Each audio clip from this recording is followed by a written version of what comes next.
Welcome back to our channel, where we discuss important topics and their impact on society. In today's video, we will delve into the potential consequences of reversing the Roe v. Wade decision, which recognized a woman's right to have an abortion.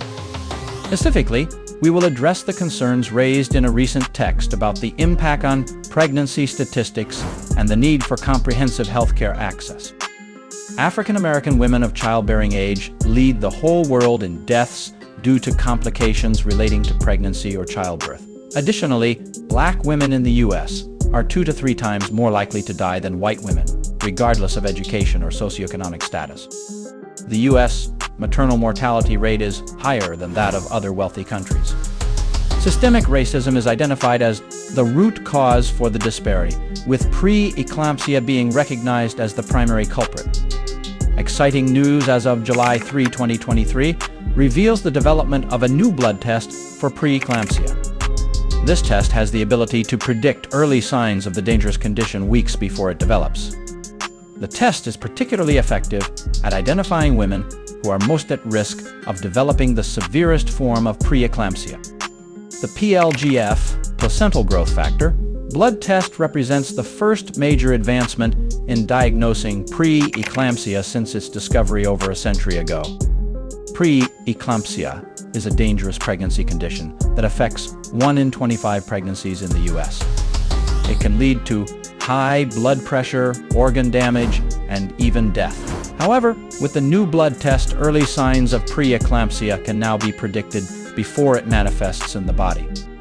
Currently, pre-eclampsia is typically diagnosed at or after the 20th week of pregnancy. If the new blood test is verified and approved, it has the potential to significantly impact pre-eclampsia care. This advancement is especially crucial for communities with high rates of the condition, such as the Black community. The introduction of the new blood test for pre-eclampsia is a highly promising development that could save lives by detecting early signs of this dangerous pregnancy condition. Its effectiveness in identifying women at high risk of severe pre-eclampsia makes it a potential game changer in pre-eclampsia care. In particular, it could greatly benefit communities with the highest rates, such as the Black community. According to reports, the blood test for pre-eclampsia has an accuracy rate of 96%. It indicates that a significant number of women who died in the past 3 years could have been saved. The blood test should have been given top priority long ago, considering the escalating death rates among African American women. Without prompt action from Congress or the President, certain pregnancy-related statistics may see a significant increase. This includes the need for immediate attention to ensure the well-being of pregnant women, especially Black women whose death rates are rising. The necessity of implementing a blood test screening for all pregnant women at no cost to address these alarming statistics. This test has been successfully used in various countries around the world for years. The question arises, why wasn't this prioritized earlier? Given the escalating death rates among African American women, the blood test should be standard and freely available for every pregnant woman in America. Furthermore, they emphasize that it should be automatically administered as a standard procedure for African American women who become pregnant. The argument is made that failing to implement this test, particularly for African American women, in light of the reversal of Roe v. Wade, would be a grave error. Congress or the President should intervene to address this concern. Through congressional legislation or presidential executive order, the implementation of free blood test screening for all pregnant women, especially those at higher risk such as African American women, can be ensured.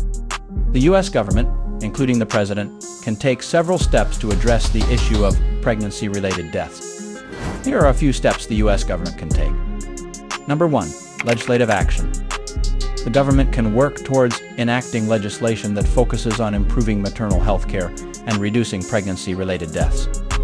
This may include allocating funding for comprehensive prenatal care, increasing access to healthcare services in underserved communities, and implementing programs that address healthcare disparity. Number 2, executive orders. The President can utilize executive orders to prioritize maternal health and address the specific concerns discussed.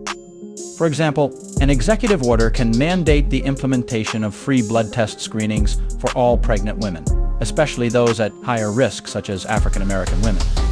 This would ensure equitable access to necessary healthcare interventions. Number 3, increased funding. The government can allocate additional funding towards research, development, and implementation of innovative healthcare solutions. This includes supporting initiatives aimed at reducing disparities in maternal healthcare outcomes, improving pre-eclampsia diagnosis and management, and addressing systemic racism within the healthcare system. Number 4, collaborative efforts. The government can foster partnerships with healthcare providers, organizations, and community leaders to develop and implement comprehensive maternal health programs. These collaborations can help identify and address the specific needs of marginalized communities, provide education and support, and ensure access to quality prenatal care. Number 5, education and awareness. The government, through public health campaigns, can raise awareness about the importance of prenatal care, the signs and risks of pre-eclampsia, and the available resources for pregnant women. By promoting education and awareness, individuals can make informed decisions and seek appropriate care, reducing the likelihood of adverse outcomes. Number 6, healthcare system reforms. The government can initiate reforms within the healthcare system to address healthcare disparities, such as implicit bias training for healthcare professionals, increasing diversity in the healthcare workforce, and implementing strategies to improve access to healthcare services in underserved areas. Number 7, long-term commitment.